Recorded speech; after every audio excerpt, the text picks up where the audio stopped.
Bonjour à tous et bienvenue dans cette nouvelle édition du QG Weekend. Voici les principaux titres de ce journal. Levée du visa pour les Comoriens voulant se rendre au Kenya.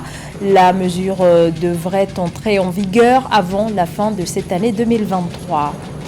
Pour sortir du tout pétrole, le Tchad souhaite développer son secteur minier afin de diversifier son économie.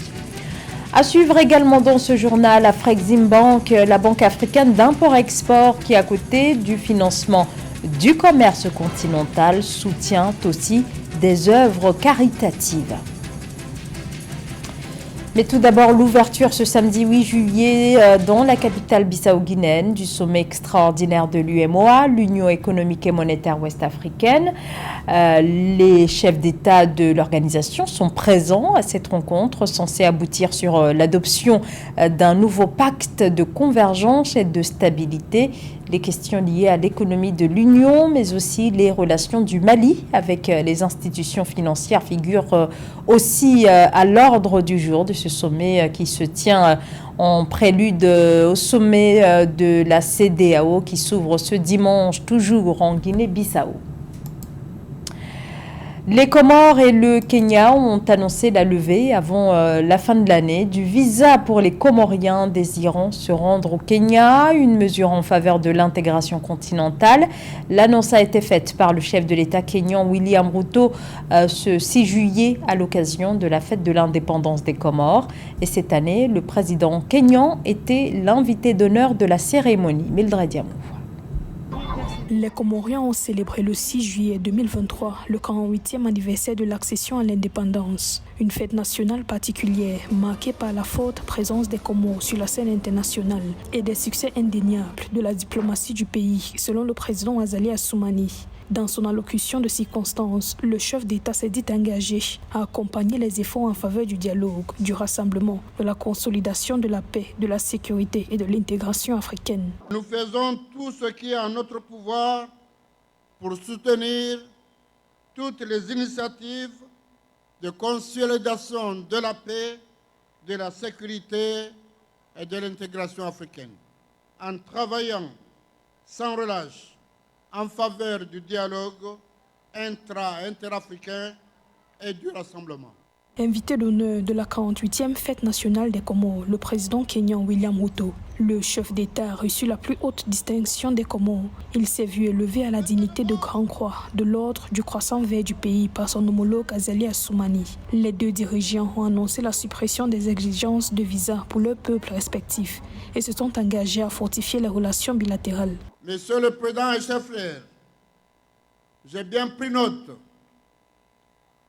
de vos engagements et de vos offres précieuses. Réciproquement, les Kenyans peuvent venir aux Comores sans demander de visa.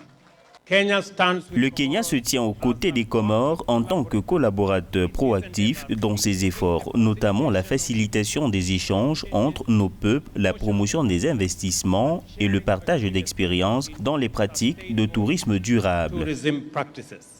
Autre fait marquant de cette journée, la grâce présidentielle accordée à 16 prisonniers. Le président Azali Assoumani n'a pas manqué de féliciter les efforts de son gouvernement. Il a indiqué que de 2018 à 2022, les Comores ont enregistré la création de 1825 entreprises, générant ainsi 2027 emplois. Il a également noté la construction et la réhabilitation de plus de 200 km de nouvelles routes dans le pays, réussi le développement socio-économique durable et inclusif et l'émergence des Comores d'ici 2030 demeure la priorité, selon le président Azali Assoumani. Son économie repose encore essentiellement sur l'exploitation pétrolière. Il s'agit de l'économie tchadienne, dont la structure est en quête de diversification. L'économie tchadienne est en effet largement dépendante de la production de pétrole, c'est 20% du PIB. Ce territoire est pourtant l'un des pays d'Afrique les mieux dotés en ressources naturelles. Pour inverser la tendance, le gouvernement annonce vouloir développer son secteur minier. Voyez ce reportage de notre correspondant Mahamat Ramadan. Le Tchad veut miser sur la modernisation et l'industrialisation du secteur minier pour diversifier son économie trop dépendante des ressources pétrolières. Les autorités ont annoncé la création de 4 usines d'exploitation, de transformation et de commercialisation des ressources minières telles que l'or, le cuivre, le plomb, le zinc et le nickel destinés à l'exportation. Pour atteindre ces objectifs, le ministre des Mines et de la Géologie compte sur les avantages accordés par les textes miniers pour attirer les investissements étrangers. Le code minier tchadien prévoit d'abord un partage équitable de la rente et des revenus miniers entre l'État et les opérateurs. Ça, c'est très important. Il est très souple parce que les conditions d'accès des investisseurs étrangers aux activités de recherche sont d'abord accompagnées de fortes incitations et ils ne sont pas donc différents des conditions qui sont imposées pour les nationaux. Ça, c'est très important. En dépit des potentialités, les exploitations minières à travers le pays demeurent toujours artisanales et échappent quelquefois au contrôle de l'entité de régulation. Mais les autorités estiment que l'exploitation artisanale des mines aux côtés des industries extractives à grande échelle pourrait contribuer à augmenter les revenus des populations locales. Des guichets sont installés sur des sites de production minière pour prélever les taxes dues à l'État. Nous avons, depuis 6 mois déjà, créé un site pilote pour faire le recensement de tous les orpailleurs, leur octroyer des cartes d'accès dans ces couloirs d'orpaillage qui sont sécurisés par l'État. Nous faisons également l'accompagnement de tous ces artisans miniers parce que il faut les former techniquement pour une exploitation responsable et pour une utilisation aussi des produits non toxiques pour l'environnement. Pour rappel, des journées de promotion du secteur minier et des tournées de vulgarisation des potentialités minières au Tchad et à l'étranger, notamment en Europe et en Asie, sont organisées par le ministre chargé des Mines. Par ailleurs, le plan cadastral minier du pays est actualisé et mis à la disposition des opérateurs économiques intéressés par ce secteur. Le forum Invest in Sénégal, ce rendez-vous économique d'envergure qui s'est ouvert ce jeudi 6 juillet à Diamniadio, près de la capitale Dakar, se poursuit ce samedi. Des investisseurs sénégalais et internationaux sont présents. Leur réflexion est axée sur les opportunités susceptibles de participer au développement du pays. Cet événement vise ainsi à consolider l'image du Sénégal en tant que destination favorable à l'investissement. Samantha Saberou Saboubanga. Le Sénégal en vitrine, c'est la photographie qui peut être faite du forum Invest in Sénégal alors que les autorités de ce pays projettent une transformation structurelle de l'économie. Durant les travaux à Diamniadio, les investisseurs présents, 1300 selon les données officielles, ont exploré de nombreuses opportunités, plus de 50 projets estimés à 2000 milliards de dollars en termes d'investissement. Pour le président Macky Sall, le Sénégal, tout comme l'Afrique, dispose des garanties nécessaires pour capitaliser des investissements. S'il y a un pneu qui est brûlé au Sénégal, on dégrade tout de suite le Sénégal. Parce qu'il y a 2 tartampions qui ont brûlé des pneus, qui l'ont jeté dans l'Internet. Vous allez dans un pays du Nord, on brûle 100 pneus et 400 000 bâtiments. La note ne bouge pas. Voilà le problème. Et nous allons payer donc l'impertinence de certains citoyens, c'est normal, bon, faut l'accepter. Il faut savoir qu'on va le payer cher.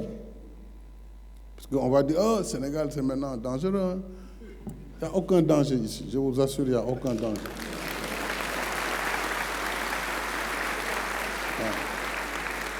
Mais le combat, c'est ça, changer la perception sur le risque en Afrique. Si on le fait, vraiment, c'est gagnant pour vous, c'est gagnant pour les partenaires, c'est gagnant pour les pays et c'est gagnant pour l'Afrique.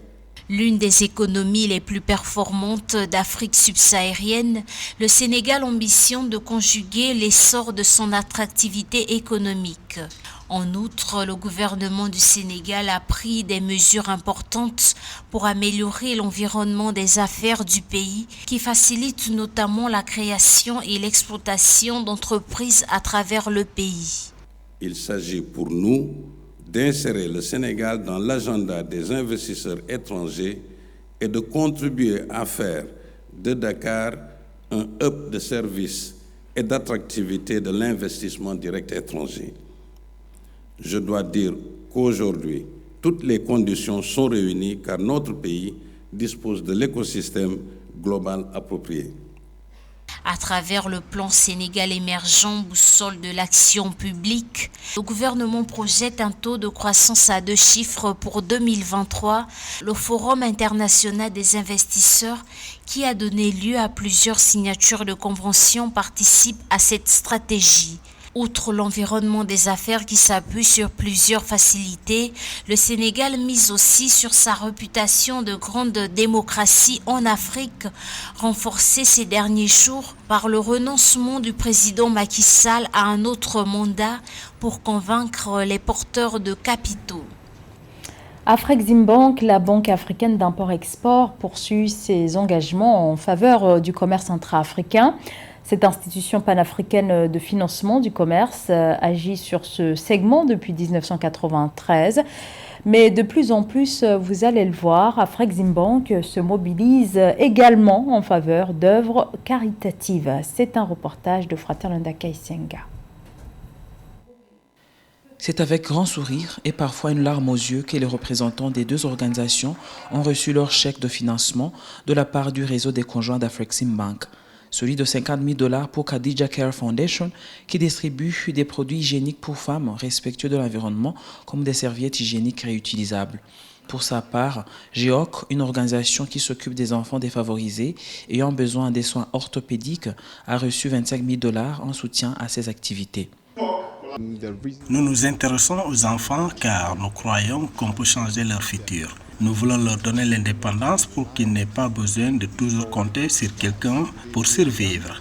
Ils sont jeunes et ils peuvent accomplir de grandes choses dans le futur, mais pour ça, il faut que quelqu'un s'occupe de leurs problèmes d'abord. L'histoire de ma fondation a commencé il y a de cela 2 ans quand j'étais à la recherche des produits hygiéniques respectueux de l'environnement que je pourrais adopter à ma vie quotidienne.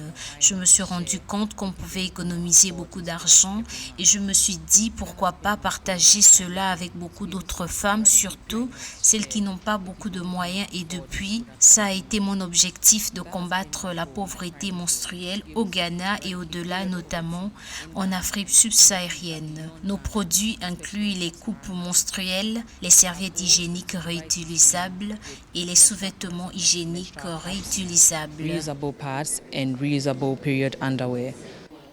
Des initiatives louables encouragées par le soutien financier selon les responsables du réseau des conjoints d'Afreximbank, car le développement, c'est aussi prendre soin des plus vulnérables de la société.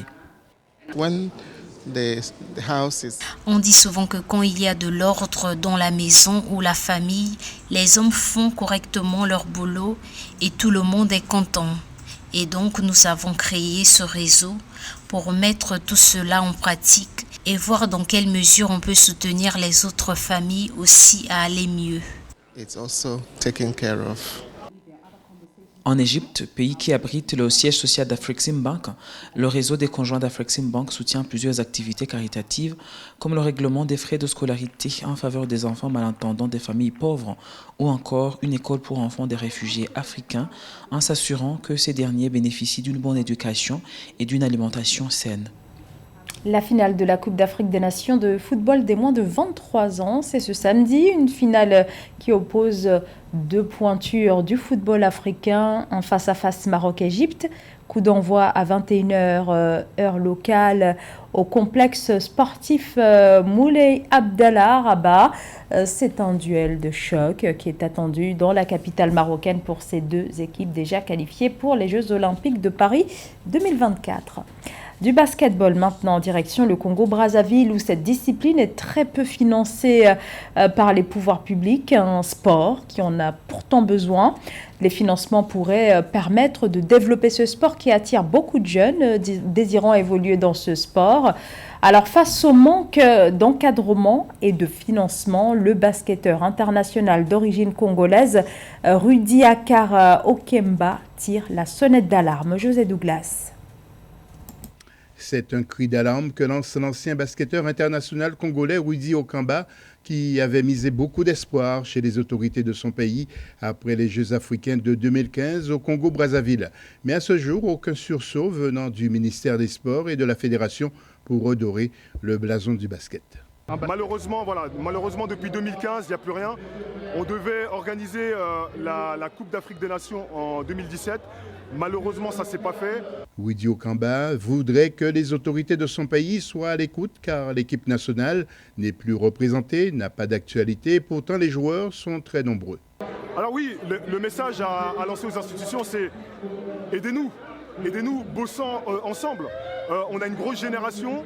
Je ne sais pas si on aura encore une génération. On a des joueurs qui vont peut-être aller en NBA. On a des joueurs partout qui jouent en professionnel. Et là, sur le projet Elite Basket Congo, j'ai un groupe de 30 joueurs professionnels. Et voilà, je dis juste au pays, aidez-nous à reconstituer cette équipe nationale. Pour la survie du basket au Congo-Brazzaville, Rudy Okamba a été obligé de créer une équipe qui porte le nom d'Elite Basket, regroupant des joueurs du pays, et pour garder le contact avec les internationaux, d'où cette participation au dernier Quai 54. Au niveau du Quai 54, on trouve l'organisateur qui est un Africain, qui est sensible à l'Afrique, qui nous a donné l'opportunité de participer à ce tournoi. Derrière nous, on fait les choses, c'est-à-dire qu'on a engrangé notre première victoire. L'année dernière, on a fait du bruit. Et puis, l'idée, c'est d'occuper l'espace médiatique pour faire parler de nous. Pas de club représentant le pays à la BAL, la Basket Africa League, l'antichambre de la NBA en Afrique. La BAL, j'y suis sensible. Je pense qu'il faut faire les choses étape par étape. C'est comme un club de basket, il y a l'équipe première. L'équipe première draine toutes les générations. Et là, j'essaye à travers ce projet-là de faire comme une équipe première, une équipe nationale. Et derrière, pourquoi pas participer à la BAL. Enfin, Rudy Okamba et les joueurs espèrent qu'ils seront entendus pour que dresse de nouveau le drapeau national dans les salles. Et les joueurs ont encore démontré leur talent récemment en finale du Quai 54, où ils ont été battus par fusion de Gershon Yabusele, qui s'est imposé pour la 7e fois dans la compétition face à Elite Congo 70-41. C'est la fin de ce journal. Merci de votre fidélité. L'information continue sur Africa 24.